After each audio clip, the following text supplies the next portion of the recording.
আমেরিকার এক শহরের বরাদ্দকৃত এক রিসর্টে বিয়ে হচ্ছে দুই নবদম্পতির। একজনের নাম আবিহা আর অন্যজন কারান। বিয়ের সম্পর্ক সবচেয়ে পবিত্র আর মধুর সম্পর্ক, যার দ্বারা দুজন নবদম্পতি তাদের নতুন জীবন শুরু করে।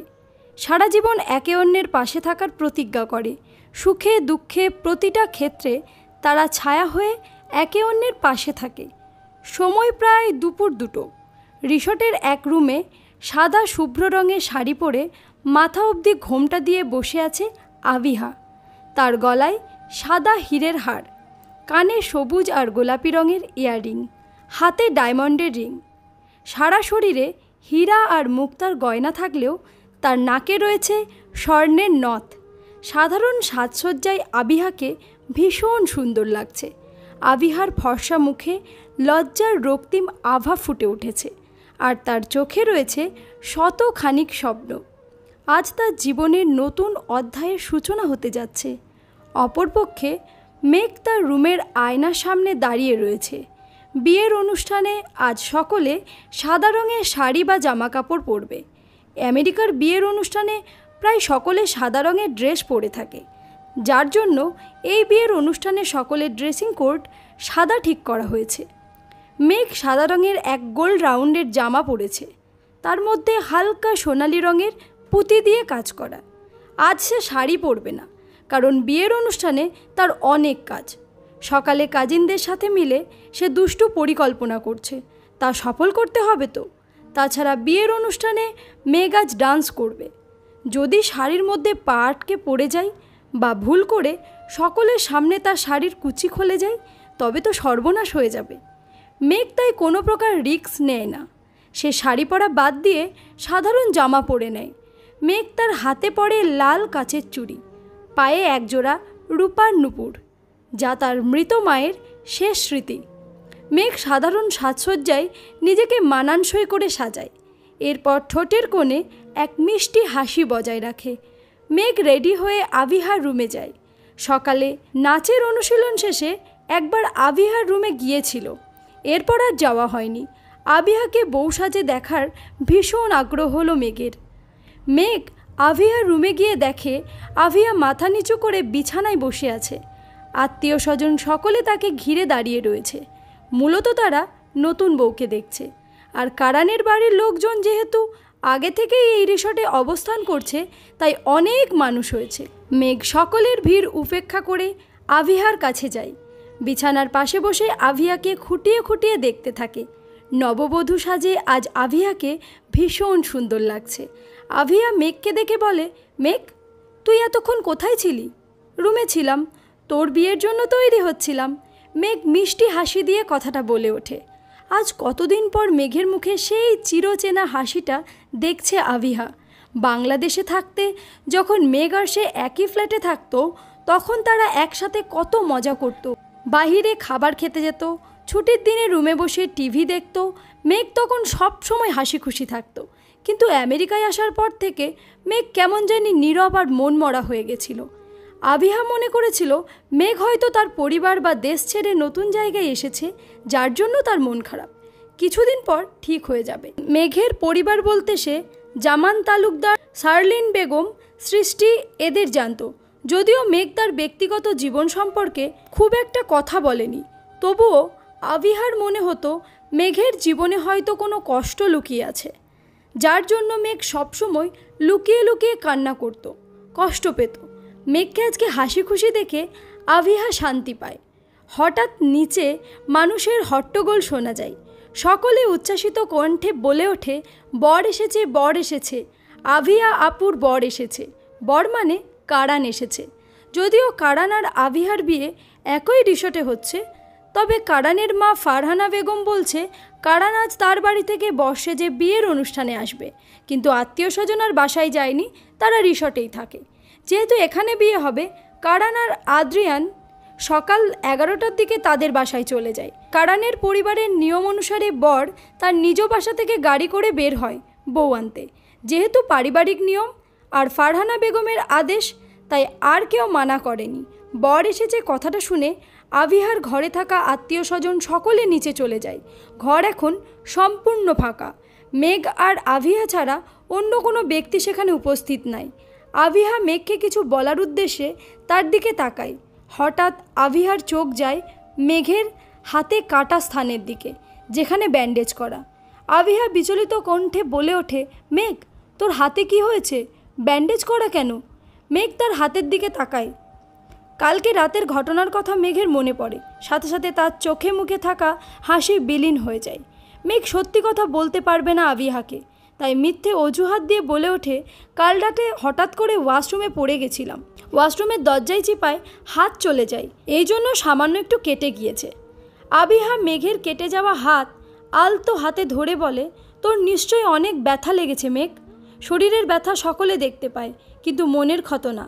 মেঘের মনে যে ব্যথায় প্রতিনিয়ত রক্তক্ষরণ হচ্ছে তা শুধু মেঘ অনুভব করে।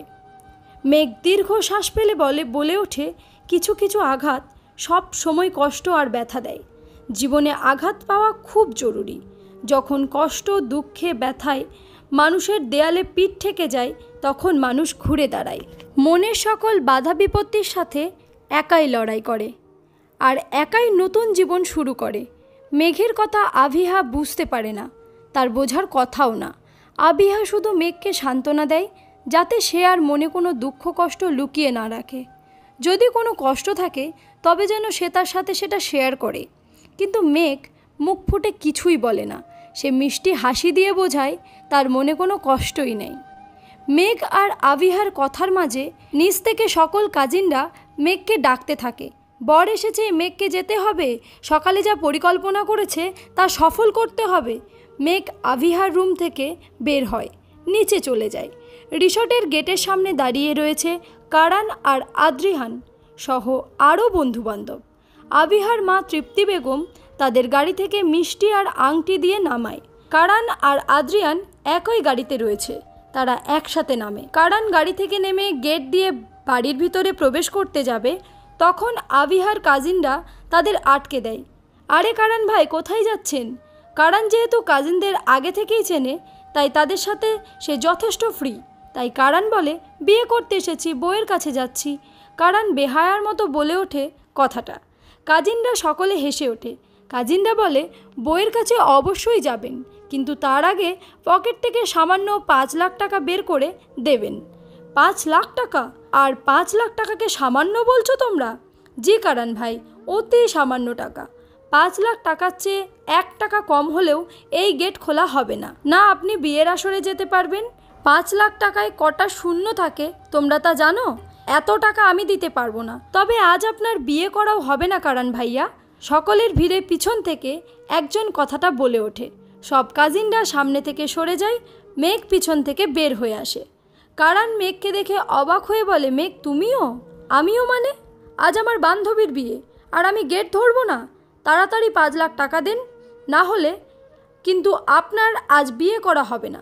মেঘের কথা শুনে কারান বলে, মেঘ 5 লাখ টাকা দিলে আমার কাছে 1 টাকাও থাকবে না। বিয়ের পর তোমার বান্ধবীকে কি খাওয়াবো বলো? পরে আভিহা আর আমাকে না খেয়ে থাকতে হবে।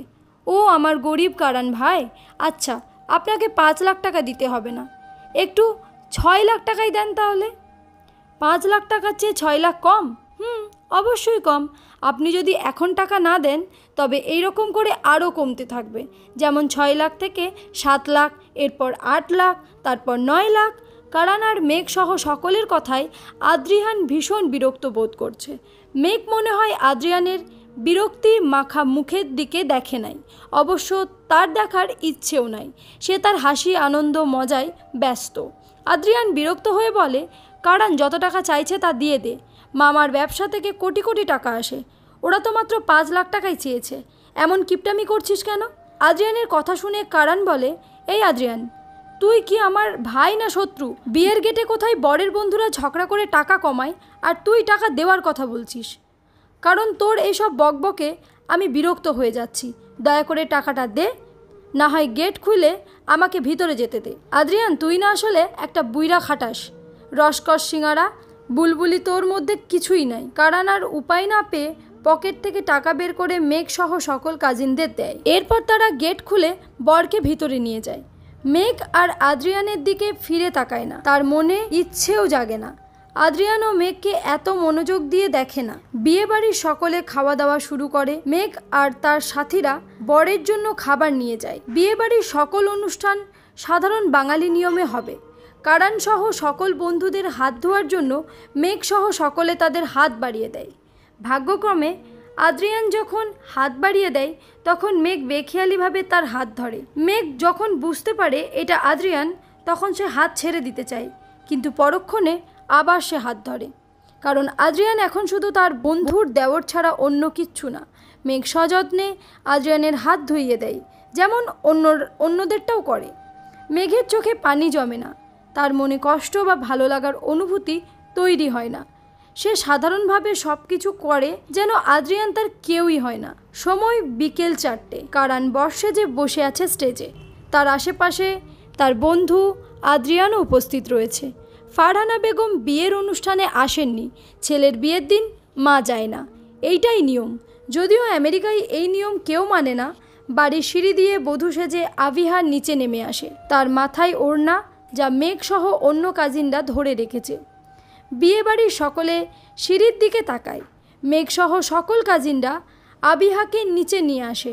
কারান আবিহাকে বউ সাজে দেখে মুগ্ধ হয়ে তাকিয়ে থাকে। কি সুন্দর লাগছে তার বউ পরীকে। কারান যেন চোখ সরাতে পারছে না। আবিহার স্টেজে আসার সম্পূর্ণ রাস্তায় ফুলের পাপড়ি বিছিয়ে দেওয়া হয়েছে। আবিহা স্টেজে বসে থাকা বর্ষেজে থাকা কারানকে দেখে কারানের দিকে মুগ্ধ হয়ে তাকিয়ে আছে। দেখে কারানও তাকে মুগ্ধ দৃষ্টিতেই দেখছে। তা দেখে আবিহা লজ্জা মিশ্রিত হাসি দেয়। মেঘ শুধু তাকিয়ে থাকে আবিহার দিকে। ভালোবাসার মানুষের সাথে যখন বিয়ে হয় তখন মানুষ কতটা হাসি খুশি থাকে, তবে পূর্ণতা যে সবসময় প্রেমের বিয়ের মধ্যেই আসবে তা কিন্তু ভুল। পারিবারিকভাবেও বিয়ে হলে মানুষ সুখী হতে পারে। প্রতিটা মানুষ তার জীবনে উত্তম একজন জীবনসঙ্গীকে চায়, যে মানুষটা শুধু তার হবে, একান্ত ব্যক্তিগত তার। আবিহাকে স্টেজে নিয়ে যাওয়া হয়। কারানের পাশে বসানো হয় আবিহাকে। আবিহা মাথা নিচু করে বসে আছে। সকল কাজিনরা ছবি তুলছে, ভিডিও করছে। কারান আবিহার সামান্য কাছে যায়।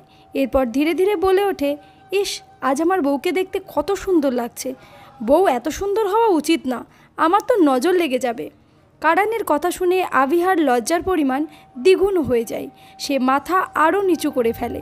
কারান শব্দ করে হেসে ওঠে। একটু পর কাজী আসে। বিয়ে স্টেজে পাশাপাশি বসে থাকা বর বউয়ের সম্মতি নিয়ে বিয়ে পড়ানো শুরু করে দেয়। কাজী প্রথমে আবিহাকে জিজ্ঞেস করে, আবিহা মা, তুমি কি কারান চৌধুরীকে বিয়ে করতে রাজি আছো? রাজি থাকলে বলো কবুল।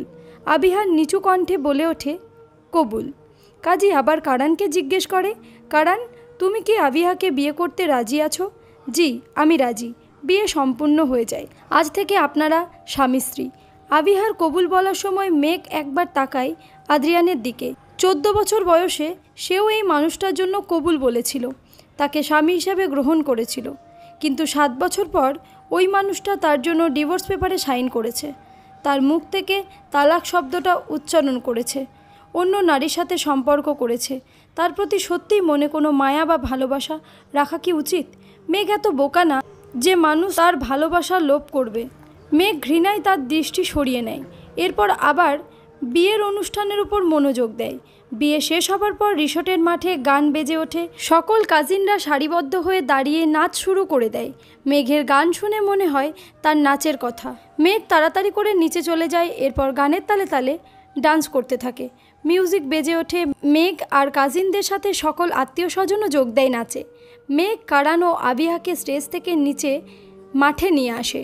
কারান আদ্রিয়ানকে নাচার জন্য আসতে বলে, কিন্তু আদ্রিয়ান নিষেধ করে দেয়। পরে কারান জোর করে তাকে মাঠে নিয়ে আসে। মেঘ সহ সকলে নাচতে থাকে। আদ্রিয়ানও ডান্স করে। মেঘ আবিহার সাথে ড্যান্স করে যখন অপর পাশে ফিরল তখন তার সাথে দেখা হয় আদ্রিয়ানের, যে তার সামনে দাঁড়িয়েছিল। মেঘ কিছুক্ষণের জন্য থমকায়। এরপর সে আদ্রিয়ানের থেকে দূরে চলে যায়। অন্য কাজিনদের সাথে নাচতে থাকে। মেঘের এমন ব্যবহার আদ্রিয়ানের কাছে অদ্ভুত লাগে, তবে সে কিছুই বলে না। তার কি যায় আসে মেঘের ইগনোরে। মেঘ মনের আনন্দে সকলের সাথে ডান্স করতে থাকে। ফাইনালি আবিহা আর কারানের বিয়ে সুসম্পন্ন হয়। চলবে গল্প তোমার নামই নীলচে তারা, লেখিকা হিয়া। প্রিয় দর্শক বন্ধুরা, এই গল্পটি চলমান এবং এখনও বেশ কয়েকটি পর্ব দেওয়া হবে। পরবর্তী পর্বগুলো নিয়মিত পেতে আমাদের চ্যানেলটিকে অবশ্যই সাবস্ক্রাইব করে রাখবেন। দেখা হবে পরবর্তী ভিডিওতে। ততক্ষণ ভালো থাকুন, সুস্থ থাকুন এবং নিজের পরিবারের খেয়াল রাখুন। ধন্যবাদ।